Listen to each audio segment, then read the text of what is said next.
Hallelujah.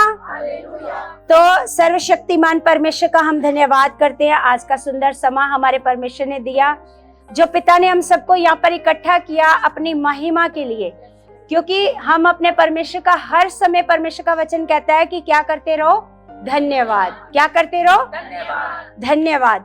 आपने वो video देखी थी जिसमें हमने बुच विलमोर के बारे में बताया था? किस किस ने देखी वो वीडियो, जिसमें कल्पना चावला और बुच विलमोर, जो हाँ सुनीता विलियम्स और बुच विलमोर, जो है ना अंतरिक्ष से वापस आए हैं, है ना? कहाँ से वापस आए हैं? तो उसमें हमने देखा कि जो बुच विलमोर है ना, वो इंडिया का नहीं है ना? तो उन्होंने कितनी बड़ी बात कही ना, कितनी बड़ी बात क्या कही कि वो अंतरिक्ष में फंस गए हैं, 9 महीने हो गए हैं, है ना? उनको पता नहीं है कि हमने जीवित पृथ्वी पर जाना है या नहीं जाना। इससे पहले आपने कल्पना चावला के बारे में सुना था ना, वो जीवित आई नहीं पृथ्वी पर, है ना? तो इन लोगों को पता होता है कि पता नहीं हम लोगों ने जीवित जाना है या नहीं जाना। लेकिन जब किसी ने, न्यूज वाले रिपोर्टर ने उससे ऐसे क्वेश्चन किया, है ना, क्या क्वेश्चन किया कि आपका अंतरिक्ष में रहकर क्या एक्सपीरियंस है, तो उसने कितना जबरदस्त ऐसे जवाब दिया कि जो कुछ भी परमेश्वर कर रहा है वो परमेश्वर अपनी महिमा के लिए कर रहा है, और जो कुछ भी ये हो रहा है परमेश्वर की प्लानिंग के अनुसार हो रहा है ना? क्योंकि एक बंदा, उसको सामने मौत नजर आ रही है, फिर भी वो परमेश्वर की क्या कर रहा है, महिमा कर रहा है ना? तो मेरे को ये लगता है कि सिर्फ उसके विश्वास के द्वारा ही वो क्या है, पृथ्वी पर आए हैं जीवित। कितनों ने देखी वीडियो, है ना? बहुत कम लोग देखते हैं उस वीडियो को, है ना? क्योंकि जो हमारा चैनल है, देखो कलीसिया, उस चैनल को देखो, हमने तो शुरू करना है, हमारा काम है वीडियो बना करके डालना, लेकिन उस वीडियो को आगे से आगे शेयर करना वो आपका काम है, आप सबका काम है। आप जितने कांटेक्ट है ना, एक बार एक आप ग्रुप बनाओ और सब में एक ही बार सबको क्या कर दो, उसमें क्या कर दो, शेयर कर दो, है ना? जो आप शेयर करोगे तो जो वो खोलेंगे तो उससे क्या बढ़ेंगे, व्यूज बढ़ेंगे, है ना? क्या बढ़ेंगे, व्यूज बढ़ेंगे। तो इसमें क्या है, जब आप परमेश्वर के लिए कुछ करते हो तो ये भी एक सेवा है। ये क्या है, सेवा। जरूरी नहीं है कि यहाँ बैठकर या यहाँ खड़े होकर, या इसी तरह की सेवा होती है। सेवा कई तरह की है। जैसे परमेश्वर का वचन कहता है कि शरीर एक है लेकिन अंग क्या है, अलग अलग है ना? हम सब प्रभु यीशु मसीह की क्या है, देह हैं, और हम जैसे हम सारे यीशु मसीह के क्या हैं, अंग है, उसकी देह के हम लोग क्या हैं। तो परमेश्वर का वचन बताता है पौलुस के द्वारा कि सारे अंगों का एक जैसा काम नहीं होता, है ना? आंख का अगर काम देखना है तो हाथ का काम देखना नहीं है, हाथ का काम अलग है आंख से, है ना? नाक का काम, कान का काम अलग है, पैरों का काम अलग है। तो सारे अंगों का काम क्या है, सबकी सेवा क्या परमेश्वर ने ठहराई है, अलग। सबकी सेवा एक जैसी नहीं ठहराई परमेश्वर ने, सबकी सेवा अलग अलग ठहराई है। और आपकी क्या सेवा है, आप परमेश्वर से पूछा करो। और ये भी हमारे लिए एक सेवा है कि हमारा जब चैनल बढ़ेगा, बहुत सारे लोग वीडियो को देखेंगे तो ये चैनल आगे जाएगा, बहुत सारे लोग वीडियो को सुनकर, है ना? जैसे हमारी अमृतसर वाली जो चर्च है वो कैसे बढ़ी है, वो ऐसे ही तो बढ़ी है। वो जब शुरू हुई थी तो इतने लोग थे, इतने लोग नहीं थे, सिर्फ 400-500 लोग थे उसमें, है ना? उसमें से भी बहुत सारे जब टीचिंग नहीं आई तो सारे लोग क्या हो गए, चले गए, है ना? तो ये सारी कलीसिया जो बड़ी है वो इसी तरह बड़ी है, सोशल मीडिया के द्वारा, है ना? एक दूसरे को जब वीडियो आगे से आगे शेयर करते हैं, लोगों को टीचिंग पसंद आती है, पॉजिटिव ज्ञान, क्योंकि ऐसा ज्ञान लोगों ने सुना ही नहीं होता। जब लोगों ने ऐसा ज्ञान नहीं सुना होता तो लोगों को अच्छा लगता है ये वाला ज्ञान। लोगों को लगता है कि परमेश्वर हमारी क्या लेता है, परीक्षा लेता है। परमेश्वर ही दुख देता है और परमेश्वर ही सुख देता है, ये लोग सोचते हैं। और मसीह में होकर भी ये लोग सोचते हैं कि सुख भी परमेश्वर देता है और दुख भी परमेश्वर देता है। जबकि जब आप पॉजिटिव ज्ञान को सुनते हो तो फिर पता चलता है कि दुख परमेश्वर की ओर से नहीं है ना? जब हम जैसा परमेश्वर का वचन कहता है, प्रभु यीशु मसीह ने जब 12 साल की रोगन को कहा था कि जैसा तेरा विश्वास वैसा तेरे लिए हो, जैसा तेरा विश्वास वैसा तेरे लिए हो, ऐसा बोला। तो अगर मसीही लोग नेगेटिव विश्वास करते रहेंगे कि दुख बीमारी परमेश्वर की ओर से आ रही है, ये परमेश्वर मेरी परीक्षा ले रहा है, तो जैसा वो विश्वास करेंगे फिर वो हालात और बीमारी उनके जीवन से कभी नहीं जाएगी। लेकिन अगर हम ये कहेंगे कि नहीं, हमारे दुखों को, हमारी बीमारियों को, हमारे सारे हालातों को, तंगियों को हमारे प्रभु ने क्रूस के ऊपर क्या कर दिया है, अब हमें क्या कर दिया है, आजाद। हमें क्या कर दिया, आजाद कर दिया। अब हम आजाद हैं। अगर आप रोज अपने आप को आजाद बोलोगे, आजादी के लिए विश्वास करोगे, तो फिर आप आजाद हो। लेकिन अगर आप वैसा ही विश्वास करोगे कि नहीं, ये जो बीमारी आई है ये प्रभु की महिमा के लिए, कई लोग ऐसे ही बोलते हैं, बीमारी आई है, कुछ हालात आया तो ये प्रभु की महिमा के लिए। ऐसा नहीं है, प्रभु की महिमा के लिए चंगाई है ना, प्रभु की महिमा के लिए आशीष है। क्योंकि महिमा कैसे मिलेगी प्रभु को, आपको बीमारी देकर नहीं, है ना, आपको तंगी देकर, आपको क्लेश देकर प्रभु को महिमा मिलेगी। प्रभु को महिमा कैसे मिलेगी, प्रभु को महिमा मिलेगी जब आप गवाही दोगे कि ये काम मेरे जीवन में मेरे पिता ने किया, ये काम बड़ा मुश्किल था, ये किसने किया, परमेश्वर ने किया। तो फिर इससे क्या मिलती है, परमेश्वर को महिमा मिलती है। Hallelujah, hallelujah. तो हम परमेश्वर का बहुत सारा धन्यवाद करते हैं, क्योंकि परमेश्वर हम सबको यहाँ पर इकट्ठा करता है, अपने वचनों से परमेश्वर हमें ब्लेस करता है। तो आज जो परमेश्वर हमें ज्ञान देने जा रहा है, वो ज्ञान है कि जैसे प्रभु यीशु मसीह ने कहा था ना, प्रभु यीशु मसीह ने चंगाई दी, है ना, जब रोगी को चंगाई दी, 38 साल के रोगी को चंगाई दी।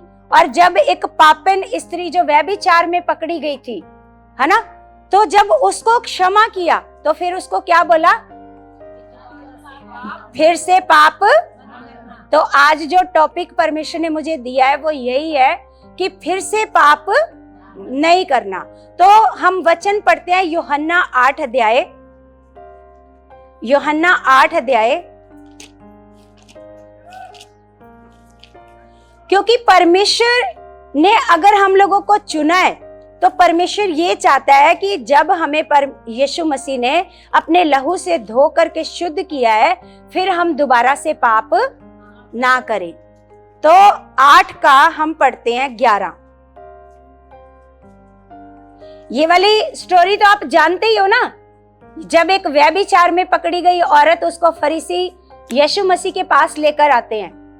पता है 142 नंबर पेज है, और जल्दी जल्दी निकालो, आप घर पर बाइबल खोला करो ताकि आपको वचन यहाँ पर खोलने में दिक्कत ना आए।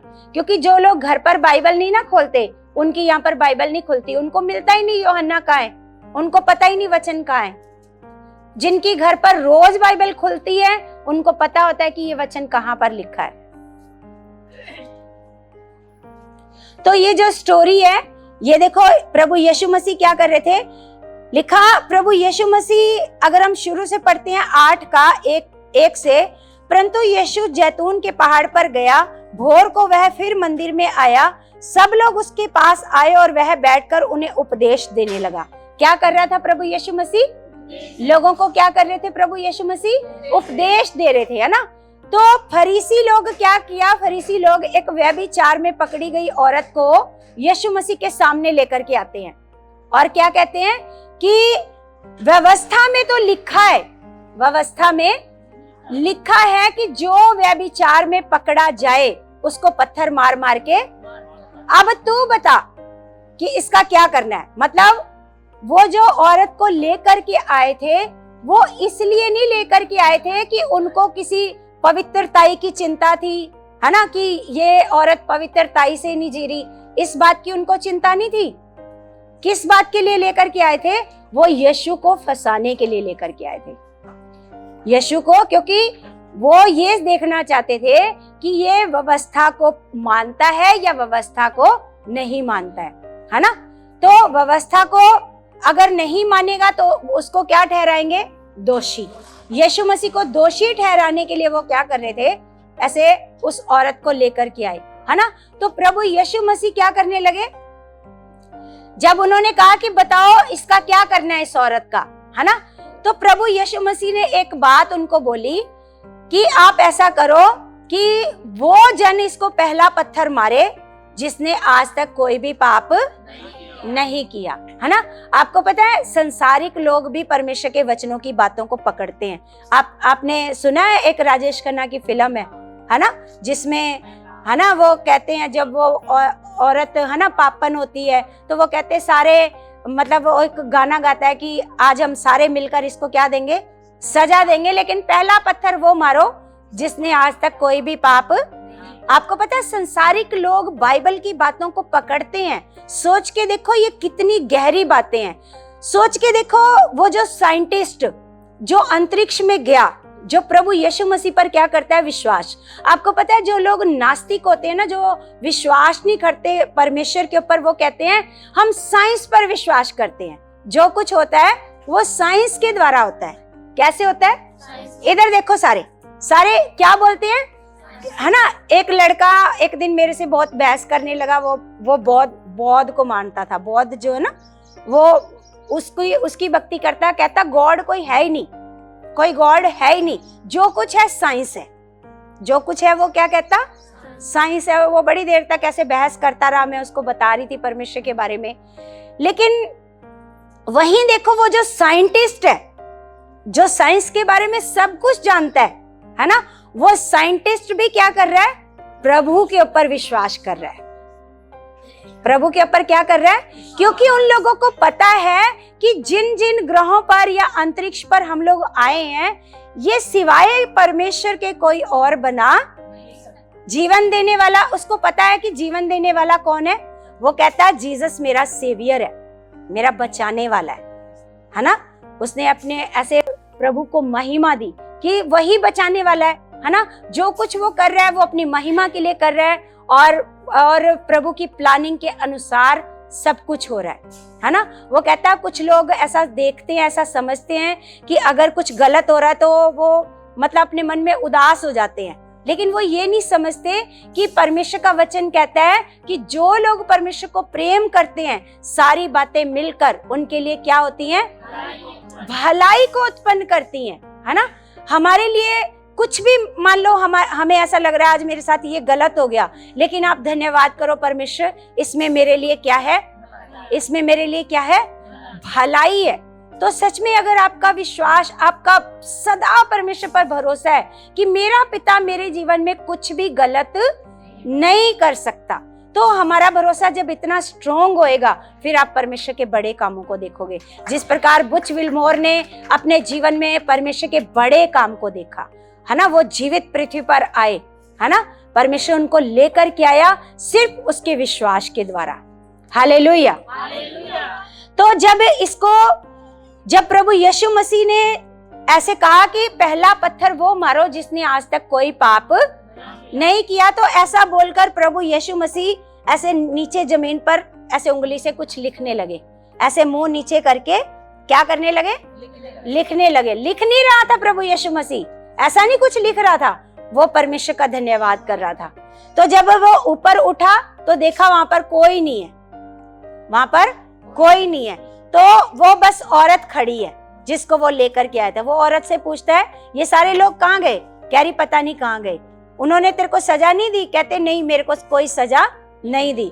तो कहते फिर प्रभु यीशु मसीह ने कहा तो फिर मैं भी तेरे को सजा नहीं देता। लेकिन प्रभु ने एक बात कही, अगर हम 8 का 10 पढ़ते हैं, यीशु ने सीधे होकर उससे कहा, हे नारी, वे कहाँ गए? क्या किसी ने तुझ पर दंड की आज्ञा ना दी? उसने कहा, हे प्रभु, किसी ने नहीं। यीशु ने कहा, मैं भी तुझ पर दंड की आज्ञा नहीं देता, और फिर पाप ना करना। देखो प्रभु यीशु मसीह हम लोगों को क्षमा करते हैं। क्या करते हैं? जब हम परमेश्वर में आए थे, जब हमने यीशु मसीह को ग्रहण किया था, तो प्रभु यीशु मसीह ने हम सबको क्या कर दिया? क्या कर दिया? बोलो, क्षमा किया। और हम पर क्या किया? अनुग्रह। क्या किया?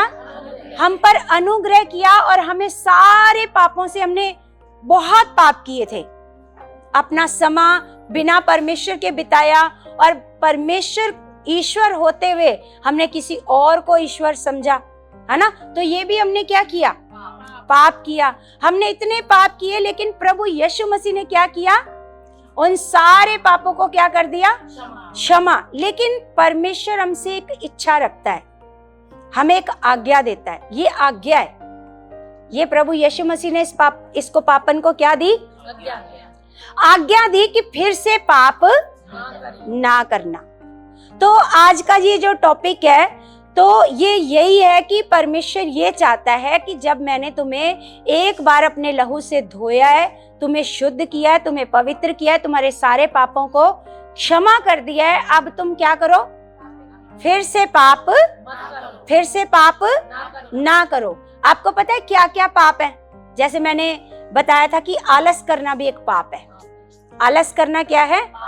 पाप है ना। और परमेश्वर का स्थान परमेश्वर को ना देना, परमेश्वर की महिमा अपने जीवन से ना करना, ये भी क्या है?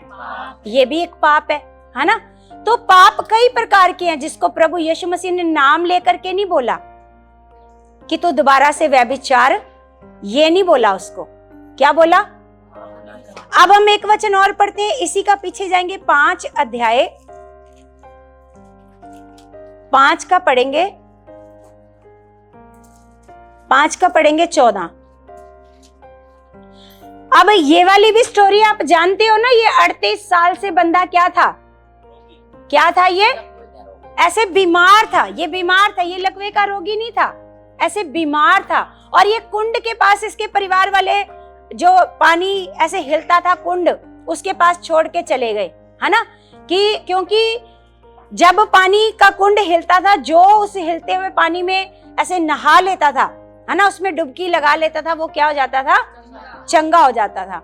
लेकिन ये इतना मतलब इसने अपने आप को इतना आलसी बना लिया कि ये हिलते हुए पानी में भी जाकर डुबकी, इसलिए ये 38 साल हो गए थे इसको। तो इसके अंदर कौन सा पाप था? आलस का पाप। उसके अंदर तो व्यभिचार का पाप था, इसके अंदर कौन सा पाप था? आलस का पाप। इसको भी प्रभु यीशु मसीह ने कहा, देखो 5 का 14 में लिखा है, इन बातों के बाद वह यीशु को मंदिर में मिला। जब ये चंगा हो गया, है ना, जब यीशु ने दया करी उस पर और जाकर पूछा क्या तू चंगा होना चाहता है, तो वो क्या आगे से बताने लगा कि जब ये पानी हिलता है, कोई है ही नहीं मेरे पास कि जाकर मेरे को क्या करे, मेरे को इसमें डुबकी लगवा दे, कोई है ही नहीं मेरी मदद करने वाला, कोई है ही नहीं। तो प्रभु ने उसको क्या बोला? प्रभु ने उसको बोला तू चुप हो, अपनी खाट उठा और क्या कर। तो फिर तो पानी का भी वेट नहीं करना पड़ा, फिर तो पानी हिलते हुए पानी का भी इंतजार नहीं करना पड़ा। सिर्फ उसने प्रभु की जब आज्ञा मानी कि अपनी खाट उठा और जा चल, फिर तो क्या हो गया वो। तो इसको हम यहाँ पर पढ़ते हैं 5 का अगर हम 6 पढ़ते हैं, लिखा यीशु ने उसे पड़ा हुआ देखकर और ये जानकर कि वह बहुत दिनों से इस दशा में पड़ा है, उससे पूछा क्या तू चंगा होना चाहता है?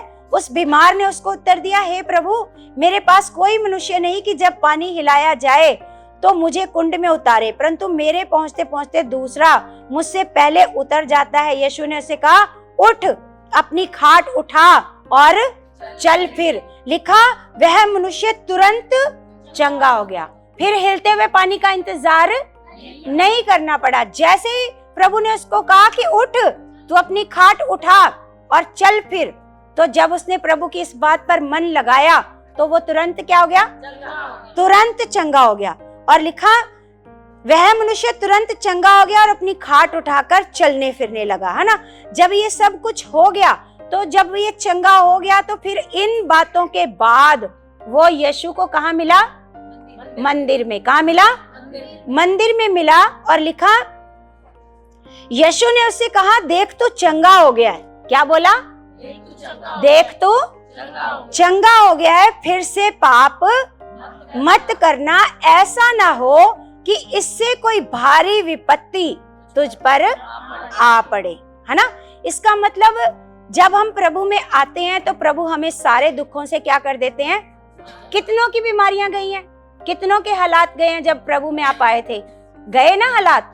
तो फिर से वो लौट करके क्यों आती हैं बीमारियां, फिर से लौट कर क्यों आते हैं हालात, फिर से लौट कर वो क्लेश, वो तंगी, वो गरीबी क्यों आ जाती है क्योंकि जो बात प्रभु ने कही थी उस बात को नहीं मानते हम लोग, उस बात को नहीं मानते, क्योंकि जैसे ही प्रभु में आते हैं तो ऐसे लगता है अब सब कुछ अच्छा होने वाला है, एक आशा आती है ना हमारे अंदर, तो अच्छा हो भी रहा होता है। लेकिन जब हम परमेश्वर को धीरे धीरे धीरे नॉर्मल लेते हैं, जैसे आज देखो बहुत सारे लोग प्रभु के भवन में नहीं है ना, क्यों? क्योंकि उनको समय पर आने को बोला था, है ना, समय पर आओ परमेश्वर के साथ वफादारी से, क्योंकि लेट आना, आलस करना और परमेश्वर को आदर ना देना ये भी एक पाप है। ये भी क्या है? परमेश्वर को आदर ना देना, परमेश्वर को समय ना देना। देखो, जिस परमेश्वर ने हमें इतने घंटे दिए, हम दिन में कितने श्वास लेते हैं, है ना, अगर गूगल पर सर्च करो तो पता चलेगा, पता नहीं हम कितने श्वास ले लेते हैं 24 घंटों में, कितनी बार सांस ऊपर नीचे जाता है ना। तो जिस परमेश्वर ने हमें इतनी सांसें दी हैं, क्या उस परमेश्वर के लिए हम थोड़ा समय नहीं निकाल सकते? लेकिन जब हम संसार में फंस जाते हैं, संसार में फंसे रहते हैं, है ना, अपने रिश्तेदारों में फंस जाते हैं, तो वो पाप कर रहे हैं जब हम अपने परमेश्वर को आदर नहीं देते। क्योंकि बाइबल कहती है परमेश्वर आदर और महिमा का क्या है? परमेश्वर है। वो कहता है मैं अपनी महिमा किसी को नहीं देता, लिखा है ना निर्गमन की पुस्तक में, कहता है कि मैं अपनी महिमा किसी को नहीं देता। हालेलुया। तो परमेश्वर को आपसे क्या चाहिए? आदर चाहिए, रिस्पेक्ट चाहिए। वो बदले में आपके जीवन में सब कुछ करता है। क्या करता है? आपको शांति देता है, आपको बुद्धि देता है, आपको समझ देता है, आपको बरकत देता है, आपको गरीबी से निकालता है, आपको बीमारी से चंगा करता है, आपको पाप से निकालता है, आपको बुरे स्वभाव से वो निकालता है। जो सच में मसीह के साथ वफादारी से चलते हैं, परमेश्वर उनको आगे ही आगे बढ़ाता है। Hallelujah, hallelujah. तो परमेश्वर के साथ हमने परमेश्वर को आदर देने वाला मन अपने जीवन में रखना। अगर देखो पूरा दिन हम संसार में ही बिता के घर आकर अपना खाया पिया और सो गए, परमेश्वर को कोई समय देना, हमें ऐसा नहीं है कि आपको परमेश्वर ये कह रहा है कि आप अच्छा काम करके आए हो तो अभी आप 4-5 घंटे मेरी प्रार्थना में बैठो, ऐसे नहीं। बस आपको ध्यान होना चाहिए कि मेरा भी एक परमेश्वर है जिसको मुझे समय देना है, जिसने मुझे इतना समय दिया है, उसको भी मुझे कुछ समय देना है। लेकिन आप संसार में होते हो, आप भूल जाते हो, आप बिल्कुल लापरवाही करते हो, परमेश्वर को कोई समय नहीं देते, है ना। और फिर वो चीजें, जैसे मैंने एक दिन बताया था ना, वो चीजें आपको फील होना ही बंद हो जाती हैं कि आज मैंने परमेश्वर को समय नहीं दिया। क्योंकि जब आप छोटी छोटी गलतियां करते हो, फिर जब आप बड़ी गलतियां करते हो, 4 दिन प्रार्थना नहीं करी, 5 दिन नहीं करी, वो फीलिंग अंदर से खत्म हो जाएगी कि आपने 5 दिन हो गए कोई प्रार्थना ही नहीं करी, 5 दिन हो गए आपने प्रभु के साथ कोई समय नहीं बिताया, आपने कोई परमेश्वर से बात नहीं करी। धीरे धीरे वो आपको फील होना बंद हो जाएगा कि आज आपने प्रार्थना नहीं करी, आज आपने प्रभु के साथ समय नहीं बिताया। फीलिंग खत्म होनी शुरू हो जाएगी। और ये फीलिंग कौन खत्म करता है? नेगेटिविटी चाहती है कि आप अपनी इस फीलिंग को क्या कर दो, है ना। क्योंकि देखो, मैंने जैसे पिछली बार भी आपको बताया था, जब हम संगतियों में जाते थे ना, जब हम वचन सुनते थे, है ना, तो संगति में जब हम जाते थे तो हमें वहां पर ऐसे लगता था, हमारे दिल को वो वचन ऐसे लगते थे कि हम ऐसा कर नहीं रहे, लेकिन वचन तो हमें ये करने को कह रहा है ना। हमारे दिल पर वो ऐसे लगता था जैसे चोट लग रही हो, जैसे कोई हमें मुक्के मार रहा हो, ऐसे लगता था। अभी भी जब हम ऐसे ऑनलाइन कोई वचन सुनते हैं, ऑनलाइन परमेश्वर के वचन सुनते हैं, तो जब हम उस चीज में गलती कर रहे होते हैं, या मेरे को तो ऐसा फील होता है, पता नहीं आपको फील होता है नहीं होता, है ना, फील होता है कि मेरे को तो फील होता है कि जब मैं वचन सुनती हूँ तो मेरे को वो ऐसे लगता है जैसे कोई मेरे को मार रहा हो, और वो मेरे को मुक्के ऐसे लगते हैं कि मेरी बॉडी पर वो मुक्के लग रहे हैं कि मैं इस वचन पर नहीं चल रही हूँ। ये वचन मुझे मेरा परमेश्वर सिखा रहा है, लेकिन ये वचन मेरे जीवन से अभी पूरा नहीं हो रहा। तो ऐसा हम लोगों को, जब हम नए नए प्रभु में जुड़े थे, तो ऐसा हम लोगों को फील होता था। जब आपको फील होएगा तभी आप आगे बढ़ पाओगे। लेकिन जब आपकी फीलिंग ही मर जाएगी, फिर आपको फील होना ही बंद हो जाएगा कि आप गलत चल रहे हो, आपको इस वचन पर चलना चाहिए, आपको ऐसे समय देना चाहिए, है ना। फिर वो फीलिंग जब खत्म हो गई, फिर यहाँ पर बैठकर भी आप जो वचन सुन करके जाओगे ना, वो वचन भी आपके जीवन में बदलाव नहीं ला सकते। हालेलुया।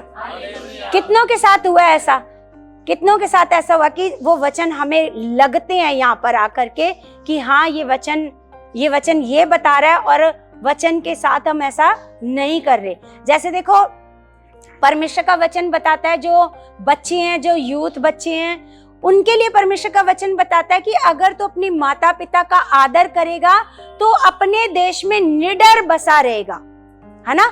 फिर कोई बीमारी तेरे ऊपर नहीं आएगी, तेरी हड्डियां पुष्ट रहेंगी अगर तू अपने माता और पिता की आज्ञा का पालन करेगा, है ना।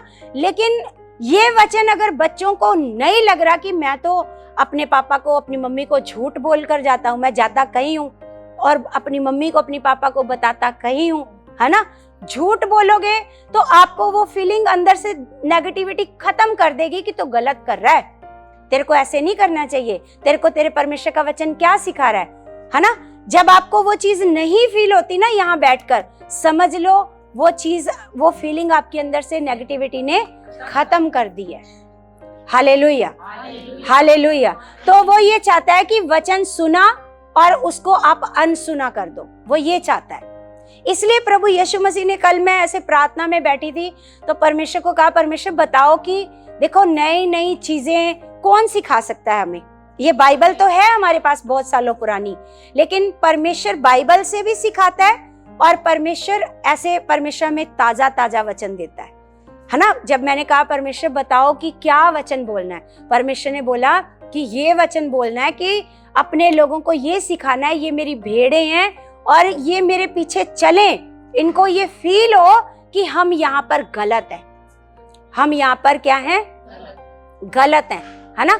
जैसे एक दिन यहाँ पर पास्टर जी आए थे जिन्होंने यहाँ पर बैठकर वचन बताया था।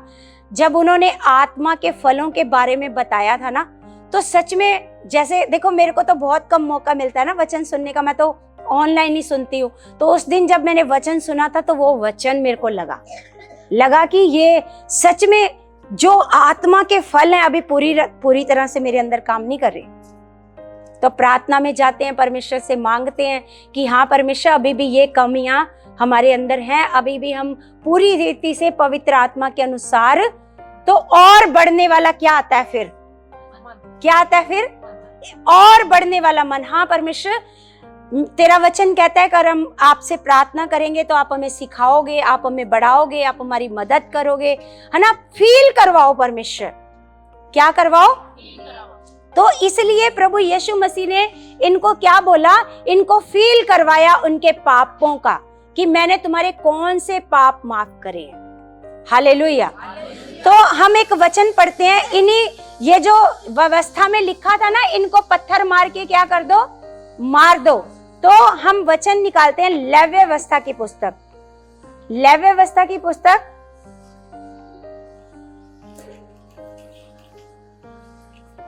20 अध्याय, लेव्य व्यवस्था की पुस्तक 20 का हम पढ़ेंगे 10। 147 नंबर पेज है पुराने नियम में।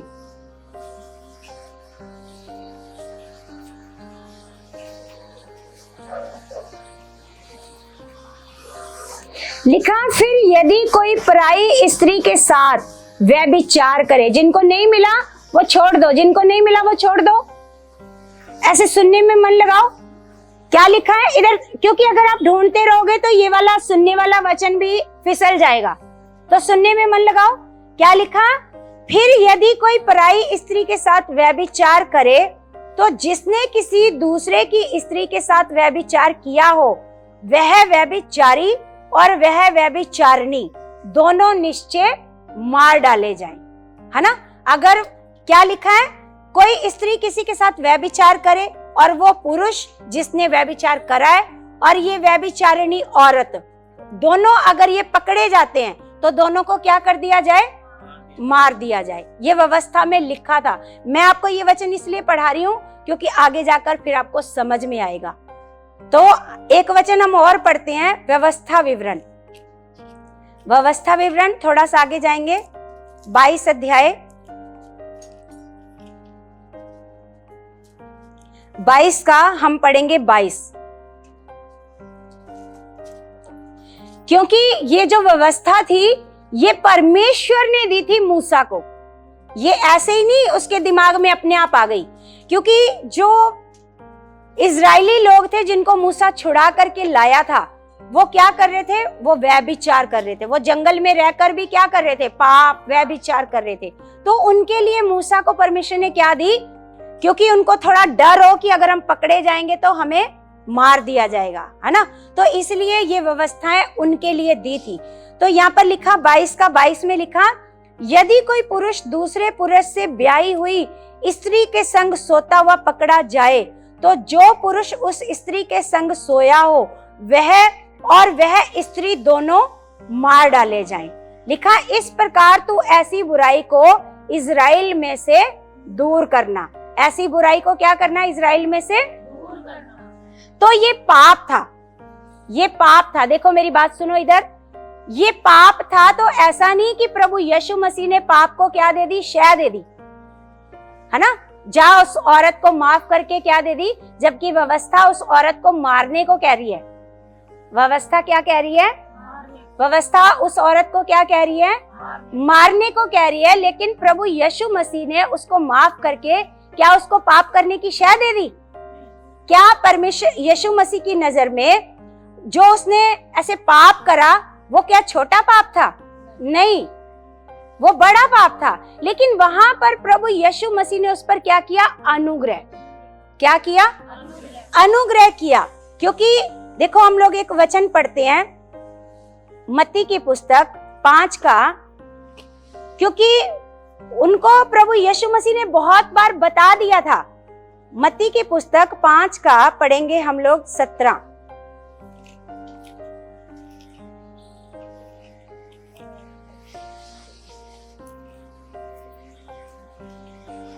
5 का 17 में लिखा, क्योंकि जो फरीसी थे, जो शास्त्री थे, उनको प्रभु ने बहुत बार बताया था कि मैं व्यवस्था को खत्म करने नहीं आया। उनको ये लगता था कि प्रभु यीशु मसीह व्यवस्था को क्या कर देगा? खत्म कर देगा। अगर व्यवस्था खत्म हो गई तो इन लोगों के मन में डर नहीं रहेगा, है ना। तो यहाँ पर 5 का 17 में लिखा, ये ना समझो कि मैं व्यवस्था या भविष्यद्वक्ताओं की पुस्तकों को लोप करने आया हूँ। लोप का मतलब खत्म करने आया हूँ, है ना। लोप करने नहीं परंतु पूरा करने आया हूँ। हालेलुया। क्या करने आया हूँ? पूरा करने। प्रभु यीशु मसीह ने कहा ये मत समझो कि मैं इसको क्या करने आया हूँ? खत्म नहीं करने आया। मैं खत्म नहीं करना चाहता, मैं इस व्यवस्था को क्या करना चाहता हूँ? पूरा करना चाहता हूँ। लिखा, क्योंकि मैं तुमसे सच कहता हूँ कि जब तक आकाश और पृथ्वी टल न जाए तब तक व्यवस्था से एक मात्रा या एक बिंदु भी बिना पूरा हुए टलेगा नहीं टलेगा। इसलिए जो कोई इन छोटी से छोटी आज्ञाओं में से किसी एक को तोड़े और वैसा ही लोगों को सिखाए, वह स्वर्ग के राज्य में सबसे छोटा कहलाएगा। लिखा, परंतु जो कोई उन आज्ञाओं का पालन करेगा और उन्हें सिखाएगा, वही स्वर्ग के राज्य में महान कहलाएगा। हालेलुया। तो प्रभु यीशु मसीह ने आज्ञाओं का क्या किया है? आदर किया। प्रभु ने कहा कि जो कोई छोटी से छोटी आज्ञा को क्या करेगा? तोड़ेगा।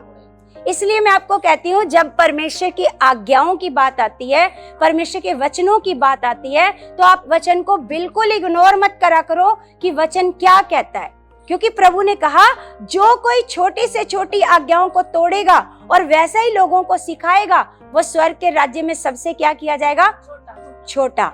और जो खुद भी मानेगा और दूसरों को भी सिखाएगा, तो वो स्वर्ग के राज्य में क्या कहलाएगा? महान कहलाएगा। तो सोच के देखो, जो प्रभु यीशु मसीह दूसरों को व्यवस्था पूरी करने आज्ञाओं को मानने के लिए सिखा रहे हैं, वो खुद कैसे आज्ञाओं को तोड़ सकते हैं? उसको माफ करके, उसको क्षमा करके आज्ञा को नहीं तोड़ा परमेश्वर ने, प्रभु यीशु मसीह ने। तो हम एक वचन पढ़ते हैं, जब प्रभु यीशु मसीह ने ये वचन पर उनका ध्यान लगवाया कि प्रभु यीशु ने कहा, देखो गलातियों की पुस्तक, गलातियों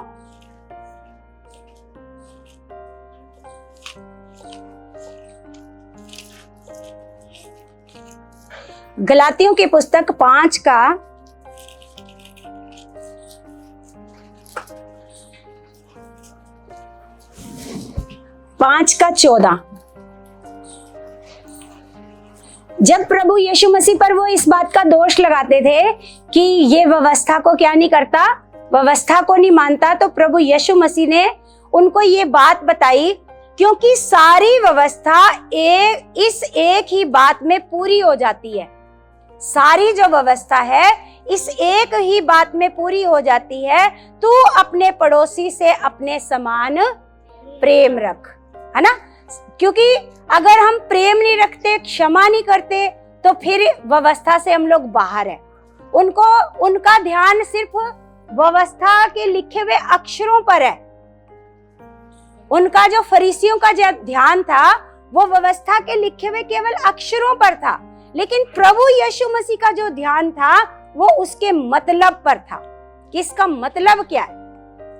एक लिखी हुई बात है और एक लिखी हुई बात का मतलब, कि इस बात का मतलब क्या है। इस बात का मतलब, क्योंकि प्रभु ने कहा कि तुम लोग केवल अक्षरों को देखते हो लेकिन उसके मतलब को नहीं देखते कि अंदर उसका परमेश्वर ने इसका मतलब क्या लिखा है।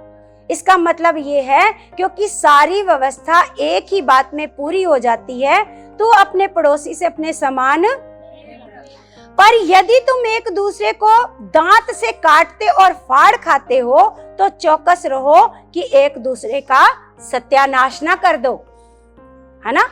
एक दूसरे को क्या करते हो, दांत से फाड़ खाते हो, और क्या करते हो, और एक दूसरे को लिखा है दांत से काटते और फाड़ खाते हो, तो चौकस रहो कि एक दूसरे का सत्यानाश ना कर दो। Hallelujah, hallelujah.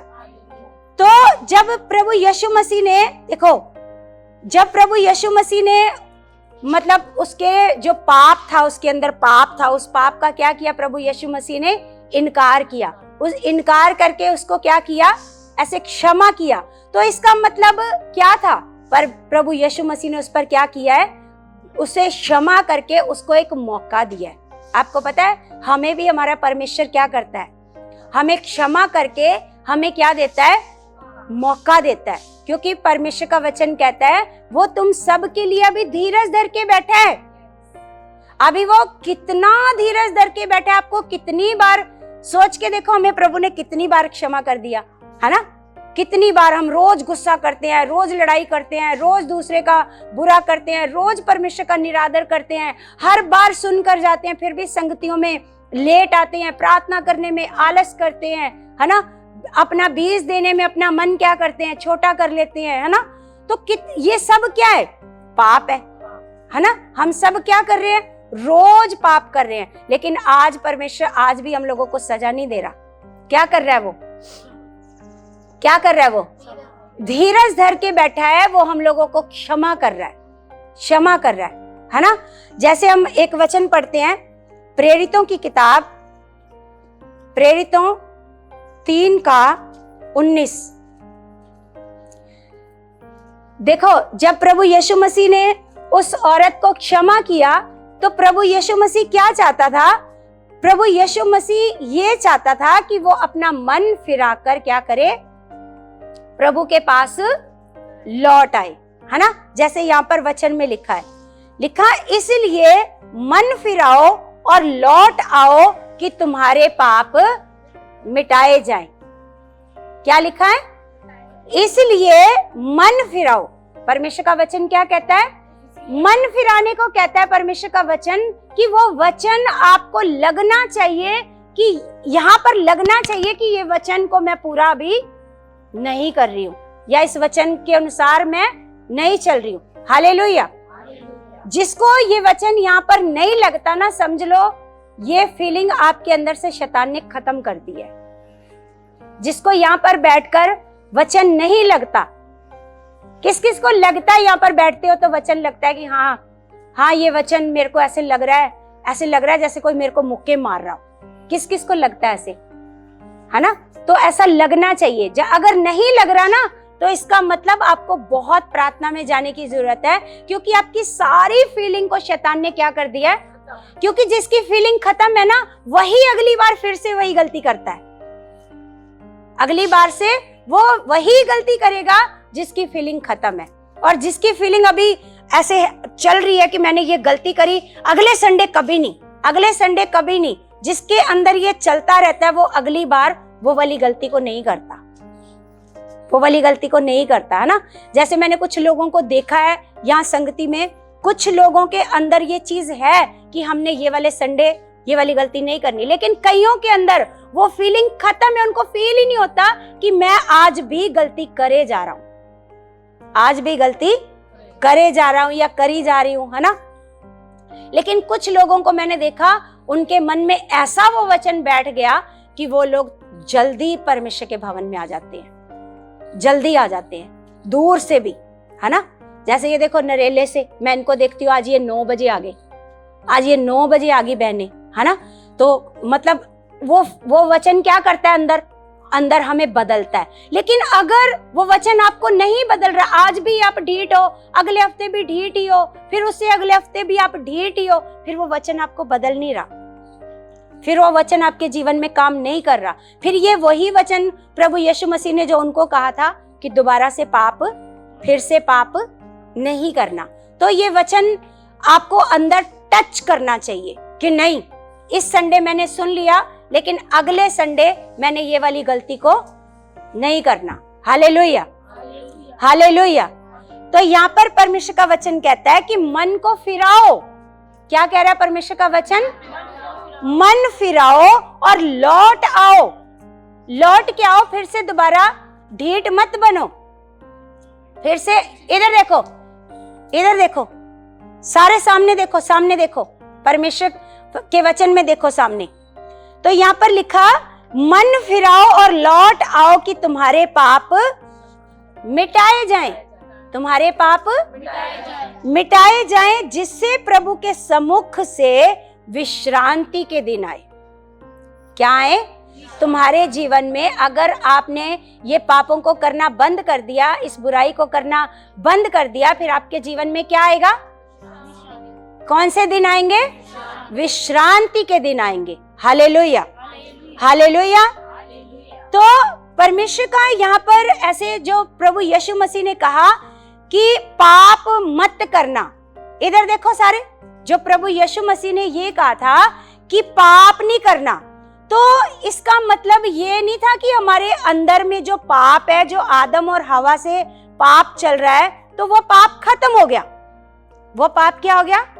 वो खत्म हो जाएगा। वो पाप खत्म नहीं होएगा, क्योंकि हम पैदा ही पाप से हुए हैं। कैसे पैदा हुए हैं? पाप से पैदा हुए। लेकिन प्रभु यीशु मसीह क्या सिखाना चाह रहे थे वहां पर?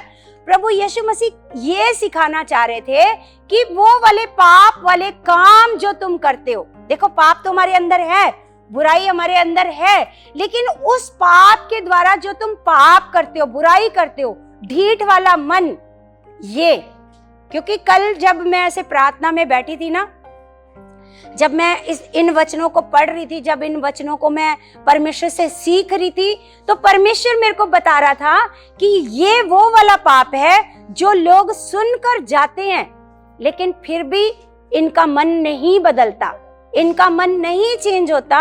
ये वो वाला पाप है कि फिर से पाप, आज के संडे आपको प्रभु ने माफ किया, फिर से नया वचन दिया, फिर से ताजा वचन दिया, लेकिन अगले संडे आपने फिर अपने मन को नहीं फिराया। यहाँ पर क्या कह रहा है परमेश्वर का वचन? अपने मन को क्या करो? फिराओ। अपने मन को क्या करो? फिराओ और लौट आओ, लौट आओ, क्योंकि आप बहुत आगे चले गए हो अनाज्ञाकारिता में, अनाज्ञाकारिता, है ना। जिस प्रकार मैंने 2 वीडियो डाली, 2 पार्ट डाले, आत्मिक जीवन क्या है। आत्मिक जीवन, परमेश्वर ने मेरे को सिखाया कि आत्मिक जीवन आज्ञाकारिता का जीवन है। कौन सा जीवन है? आज्ञाकारिता अगर हमारे जीवन में नहीं है तो फिर हमारा जीवन आत्मिक जीवन नहीं है, क्योंकि शारीरिक जीवन कभी भी परमेश्वर को खुश नहीं कर सकता। ये परमेश्वर का वचन कह रहा है कि शारीरिक जीवन कभी भी परमेश्वर को खुश, ये बहन को खड़ा कर दो, उठ जाओ, खड़े हो जाओ। हाँ, आपको कह रही हूं, हाँ खड़े हो जाओ, क्योंकि गिद्ध दृष्टि है हमारी, सब पता चलता है, हमें हाँ पता चलता है परमेश्वर का आत्मा हमारे अंदर है और खुदा ने इतनी बुद्धि इतनी समझ दी है ना। उठ के खड़े हो जाओ और अपने अंदर से आलस को आउट करो। हालेलुया। क्योंकि जब आप वचन को बड़े ध्यान से सुनते हो तभी वचन लगता है आपके अंदर, है ना। तभी वचन लगता है कि यस, ये वचन मेरे लिए मेरा परमेश्वर बार बार मेरे को सिखा रहा है, मेरे को सिखा रहा है, मेरे को सिखा रहा है कि मेरे को बदलना है, अभी मेरे को अभी बदलना है। तो यहाँ पर परमेश्वर का वचन हम लोगों को कहता है कि ये जो फिर से पाप ना करना, इसका मतलब क्या प्रभु यीशु मसीह ने बताया है। इसका मतलब ये है कि जब आप सुनकर भी ढिठाई वाले मन से वो पाप को बार बार करते जा रहे हो, बार बार करते जा रहे हो कि पाप वाले कामों को फिर से नहीं करना। पाप तो हमारे अंदर चलता रहेगा, लेकिन उन कामों को आपने क्या करनी है, रोक लगानी है। हालेलुया। क्या करना है, रोक लगाना है। अब आलस आपके अंदर कितना है, प्रार्थना करने में कितना आलस आता है, बाइबल पढ़ने में कितना आलस आता है, इस पाप को आपने क्या करना है, खत्म करना है। क्या करना है, दोबारा से पाप नहीं करना, दोबारा से पाप, इस बुराई को फिर से पाप, इस बुराई को दोबारा से आपने नहीं करना। हालेलुया। हम एक वचन पढ़ते हैं यूहन्ना 1 का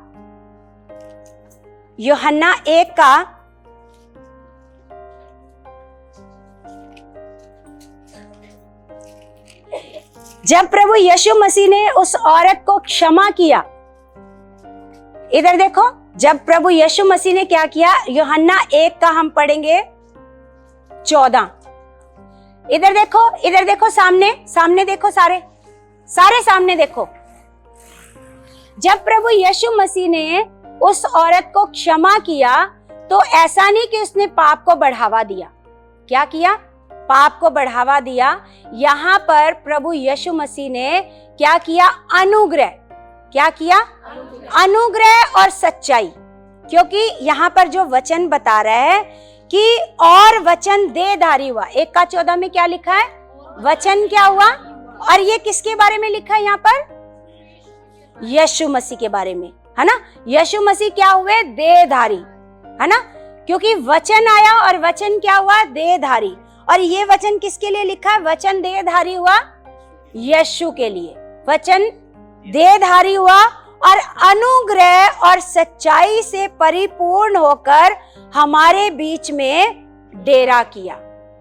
अब प्रभु यीशु मसीह के बीच में अंदर क्या है, अनुग्रह भी है और सच्चाई भी है।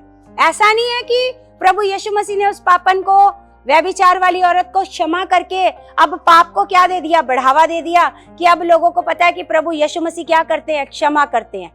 क्या करते हैं, जैसे आप लोगों को जब प्रभु यीशु मसीह क्षमा कर रहे हैं, आपने एक बुराई करी, दूसरी करी, तीसरी करी, तो क्षमा कर करके आपके अंदर क्या आ गया, अब बढ़ावा आ गया। परमेश्वर तो क्षमा कर ही देता है, परमेश्वर क्या कर देता है ना। एक बार अनाज्ञाकारिता करी, 2 बार करी, 3 बार करी, अब आपका मन बढ़ गया, कुछ गलत थोड़ी ना हो रहा है। ऐसे होता है ना, बोलो, कुछ गलत थोड़ी ना हो रहा है हमारे साथ। ले, परमेश्वर तो इतना दयालु है, लेकिन परमेश्वर अनुग्रह और सच्चाई से परिपूर्ण होकर हमारे बीच में क्या किया, इसीलिए उसको क्षमा करके साथ ही साथ ये भी बोला कि दोबारा से पाप, साथ में अनुग्रह भी किया और साथ में क्या किया, सच्चाई भी दिखाई, सच्चाई भी बताई। देखो क्या लिखा है, लिखा वचन देहधारी हुआ और अनुग्रह और सच्चाई से परिपूर्ण होकर हमारे बीच में डेरा किया, और हमने उसकी ऐसी महिमा देखी जैसे पिता के इकलौते की महिमा। हालेलुया। हमने उस प्रभु यीशु मसीह की क्या देखी है, महिमा, उसका स्वभाव देखा है, क्षमा करने वाला और सच्चाई वाला। कैसा स्वभाव, कि ऐसा नहीं पाप, तूने पाप कर दिया, चल तेरे को क्षमा कर दिया, जा दोबारा से जाकर पाप कर, जा दोबारा से जाकर क्या कर। तो प्रभु यीशु मसीह जब हम लोगों को क्षमा करता है, साथ ही साथ हम लोगों को सच्चाई भी बताता है। हालेलुया। क्या बताता है, सच्चाई भी बताता है कि इसको दोबारा से नहीं करना। हम एक वचन और देखते हैं, यूहन्ना 14 का 14 का 15।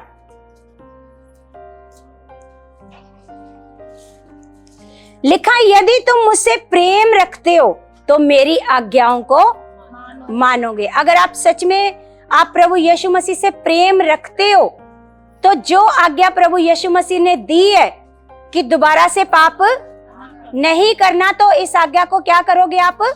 अगर आप सच में प्रभु यीशु मसीह से प्रेम रखते हो तो क्या कह रहा है परमेश्वर का वचन? जब उनको ये बोला कि फिर से पाप ना करना, तो उनको क्या दी? क्या दी? इधर देखो, सारे बोलो, क्या दी उसको? आज्ञा दी। अब प्रभु यीशु मसीह ये कह रहा है कि जो मुझसे प्रेम करता है वो मेरी आज्ञाओं को मानेगा। लेकिन जो नहीं मानेगा, इसका मतलब उनके अंदर आज भी प्रभु यीशु मसीह का प्रेम नहीं है, वो प्रेम नहीं करते प्रभु यीशु मसीह को। हालेलुया। तो हम एक वचन पढ़ते हैं कलीसिया, लूका 9 का। जब हमें प्रभु यीशु मसीह क्षमा करते हैं तो उस समय क्या होता है? हमारा हृदय परिवर्तन। क्या होता है? जब आप प्रभु यीशु मसीह में नए नए आए थे तो आप लोगों ने डिसीजन लिया था ना प्रभु के साथ चलने वाला। कौन सा? चलने वाला, अपने आप को बदलने वाला डिसीजन लिया था ना। लेकिन वो धीरे धीरे डिसीजन कहाँ चला जाता है बताओ? है ना, वो धीरे धीरे जो आपने डिसीजन लिया था कि प्रभु तूने मुझे इतनी बड़ी बीमारी में से निकाला है, इतने बड़े हालात में से निकाला है, लेकिन प्रभु अब मैं अपने हृदय को परिवर्तन करूंगी, अपने मन को क्या करूंगी? फिराऊंगी। लेकिन धीरे धीरे क्या हो जाता है? वो डिसीजन आपके अंदर से खत्म हो जाता है। और ये खत्म डिसीजन कौन करता है? ये नेगेटिविटी करती है, शैतान करता है, ताकि आप उन बातों को भूल जाओ। जब आप प्रभु में आए थे, आपने क्या परमेश्वर से प्रॉमिस किया था, कैसे चलने वाला मन तैयार करने को परमेश्वर से कहा था, आप भूल जाते हो। क्योंकि जैसा मन आपका शुरू में था, अगर आज भी वही डिसीजन पर आप कायम रहते तो परमेश्वर क्या करता? आपको लिखा है कि विश्रांति के दिन, आपको पता है विश्रांति के दिन का मतलब क्या है? विश्रांति के दिन का मतलब क्या है? प्रभु यीशु परमेश्वर ने कहा वचन में कि वो जो मेरे आज्ञाओं का पालन नहीं करेंगे वो मेरे विश्राम में प्रवेश नहीं कर पाएंगे। आप सोच के देखो परमेश्वर का विश्राम कैसा होएगा? कैसा होएगा परमेश्वर जब आपको विश्राम देगा? जैसे मान लो आप धूप में काम कर रहे हो, जैसे मान लो ये मजदूर लगे हैं, ये धूप में काम कर रहे हैं। एक बंदा इनको आकर के कहे कि कोई बात नहीं, आप ऐसे करो, रुक जाओ, रेस्ट कर लो, अभी थोड़ा आराम कर लो, रेस्ट कर लो, फिर बाद में आप काम कर लेना, तो उनको कैसा लगेगा वो आराम? बोलो, उन मजदूरों को वो आराम करना जिसने ये बोल दिया कि आप आराम कर लो, तो उनको कैसा फील होएगा? उनको लगेगा वाह, पता नहीं उनको क्या मिल गया, है ना? ऐसा लगेगा ना। सोच के देखो, जो विश्राम आपको परमेश्वर देगा, वो तो एक मनुष्य कह रहा है थोड़ी देर रेस्ट कर लो। सोच के देखो, जो विश्राम आपको परमेश्वर देगा वो विश्राम कैसा होएगा? हालेलुया। लेकिन ये विश्राम आपको कब मिलेगा? परमेश्वर कहता है जो मेरी आज्ञाओं को नहीं मानेगा, जो मेरे विश्राम दिन को पवित्रताई से नहीं पूरा करेगा। ये आज का दिन परमेश्वर ने ठहराया है, उसकी महिमा का दिन। कौन सा दिन है? आज का जो दिन है उसकी महिमा का ये पवित्र दिन हमारे लिए हमारे परमेश्वर ने ठहराया है। लेकिन आज के दिन में ना आने के लिए शैतान आपके मन में 100 बार डालता है, आज मत जा, आज मत जा, आज रहने दे, आज रहने दे, क्योंकि उसको पता है छोटी छोटी आज्ञाएं तोड़वा कर ही इनसे मैं क्या करूंगा? बड़े वाले पाप करवाऊंगा, है ना। जब ये छोटी छोटी आज्ञाएं तोड़ेंगे, जब ये मेरी छोटी बात को मानेंगे, तो फिर आगे जाकर मेरी बड़ी बात भी मानेंगे, है ना। आज तू व्यभिचार कर ले, कोई बात नहीं, कौन देख रहा है, कौन कर रहा है ना। ऐसे करके जब ये छोटी आज्ञाओं को तोड़ते तोड़ते फिर जब आप बड़ा पाप करते हो, तब भी शैतान आपको फील नहीं होने देता। आपको पता ही नहीं चलेगा कि मैंने इतना बड़ा क्या करा, पाप करा। आपको कोई कहेगा माफी मांग, मैं क्यों मांगू, मैंने क्या पाप करा, है ना। जब आप बड़ी भी गलती कर लोगे, वो गलती आपको फील नहीं होएगी, आपको पता नहीं चलेगा कि आपने क्या करा है, आपने पाप करा। आप माफी मांगने को भी तैयार नहीं होगे। हालेलुया। माफी मांगने को भी तैयार नहीं होगे, क्योंकि आपके मन में शैतान डालेगा, तूने कौन सा गलती करी, तूने कोई गलती नहीं करी, गलती सारी सामने वाले ने करी है। Hallelujah, hallelujah.